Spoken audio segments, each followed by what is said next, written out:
So this is the intro of the video where I'm supposed to say something funny or interesting or whatever during the first 11 seconds to sort of hook you in to make you want to watch the video. And this week I wanted to talk about communication and the different styles between people on the autism spectrum and neurotypical people. And I've talked about that kind of thing before, but I wanted to tackle a different aspect of it, and I've tried to come up with some way to start, but in the end I couldn't come up with anything, and I thought that was kind of funny. Irony!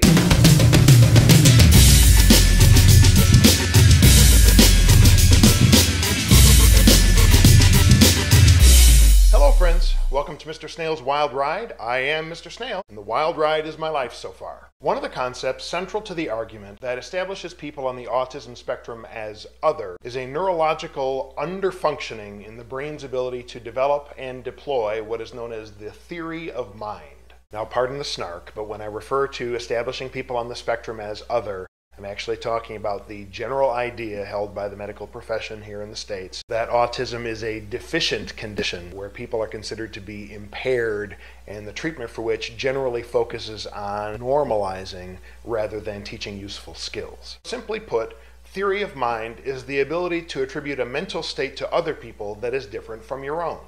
It's the ability to understand that there's a different way of perceiving the situation. Sometimes people on the spectrum are said to have mind-blindness. Conflict can arise around theory of mind in a conversation between a neurotypical person and a person on the autism spectrum. There are a number of reasons the neurotypical person can become upset. Spectrumites often talk using only logic and facts. Sometimes they'll say something that's hurtful without intending it to be so. And they can be perceived as not thinking before they speak and just being generally hurtful.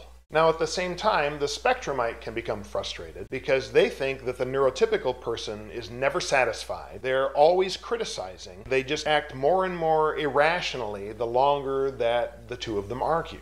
I have certainly been in that position more times than I care to remember. The actual conflict here is that both parties are failing to recognize that they're each thinking differently from the other person. They're both exhibiting a mind blindness in this situation. Now, hear me out, okay?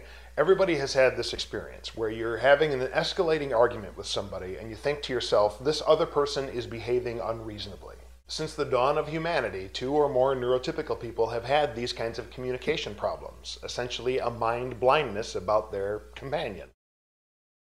So what does that say about using this mind blindness as a defining characteristic of autism spectrum disorder?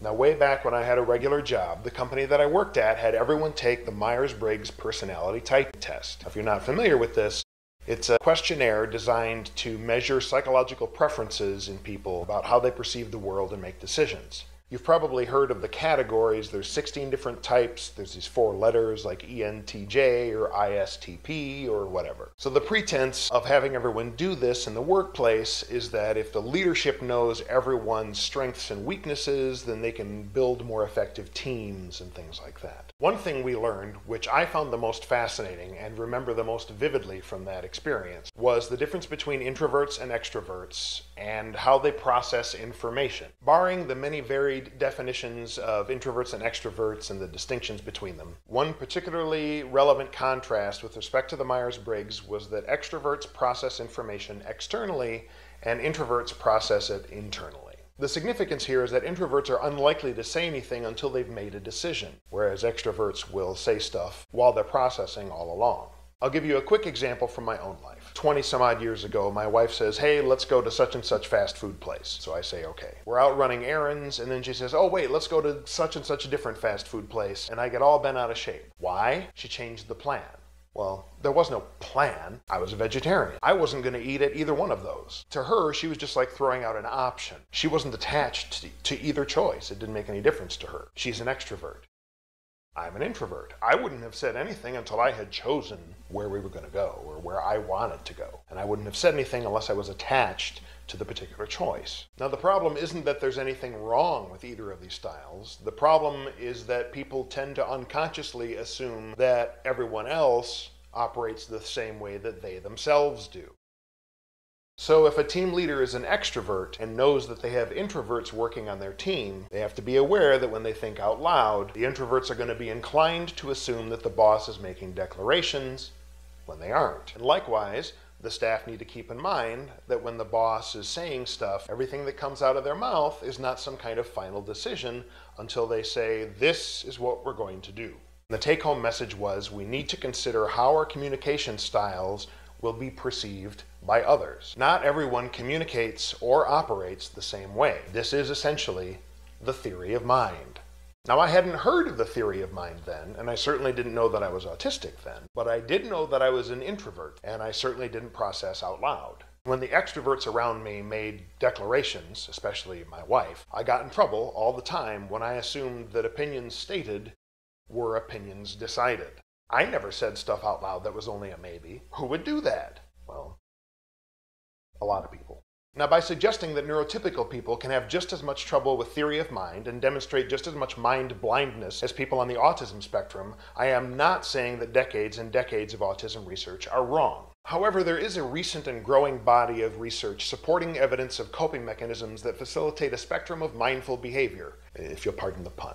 In other words, some of us have a way around our mind blindness. And my earlier snarkiness aside, there is an increasing shift in attitude toward a view of autism as a difference rather than as a disability that needs to be treated or cured.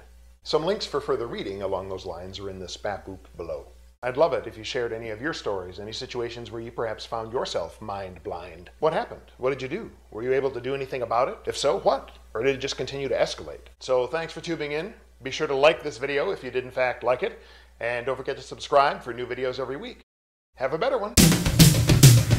It's a questionnaire designed to measure psychological growing bodies of research supporting growing body of research that suggests that coping mechanisms that facilitate a spectrum of oh, I almost made it. Don't forget to there is also an increasing shift in attitude an increasing shift in attitudes toward autism as a as a difference rather than a shift in view shift in attitude toward the view rather than as a disability that needs to be treated or cured.